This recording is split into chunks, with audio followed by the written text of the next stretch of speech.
ట్యాపింగ్కి కేసీఆర్కి ఎలాంటి సంబంధం ఉండదు. ఎక్కడ కూడా ఏ కేసులు పెట్టినా కూడా అవి వీగిపోతాయి. చట్టబద్ధంగా ఎక్కడ కూడా కేసీఆర్ గారు ఫోన్ ట్యాపింగ్ చేయలేదు. వాళ్ళ అసమర్థతను కప్పిపుచ్చుకోవడానికే ఫోన్ ట్యాపింగ్ వ్యవహారాన్ని ముందుకు తీసుకొచ్చి ప్రజల్ని మభ్యపెట్టే ప్రయత్నం చేస్తున్నారు. దాన్ని మేము తీవ్రంగా ఖండిస్తున్నాం. ఏది ఏమైనప్పుడు కూడా 3 రోజులు మరి తెలంగాణ ఉనికిని వాళ్ళు లేకుండా చేయాలని చెప్పి ఢిల్లీ పార్టీ, వాళ్ళు Congress party, BJP party Telangana వాదాన్ని లేకుండా చేసే ప్రయత్నం చేస్తున్నారు.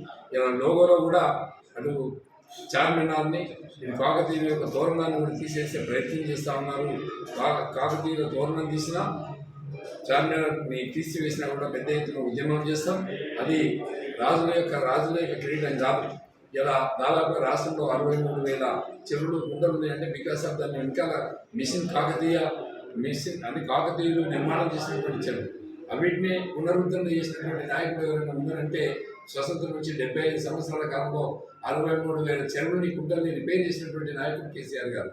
అంటే వ్యవసాయ రంగం మీద కాకతీయులు ఏ విధంగా వ్యవసాయ రంగాన్ని పునరుద్ధరణ చేసినారో దానికి మాదిరిగానే మన కేసీఆర్ గారు చేసినారు. అంటే కాకతీయులను మర్పించే విధంగా, ఇటు కేసీఆర్ మర్పించే విధంగా, తెలంగాణ వాదాన్ని మర్పించే విధంగా పనిచేస్తున్నటువంటి ప్రభుత్వాన్ని మేము తీవ్రంగా ఎండగడతాం.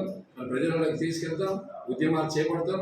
మరి తెలంగాణ రాష్ట్రం నీటిని కాపాడుకుంటుందని చెప్పి సందర్భంగా తెలియజేస్తున్నాం. Chaitanya. For more videos like this, subscribe Big TV channel.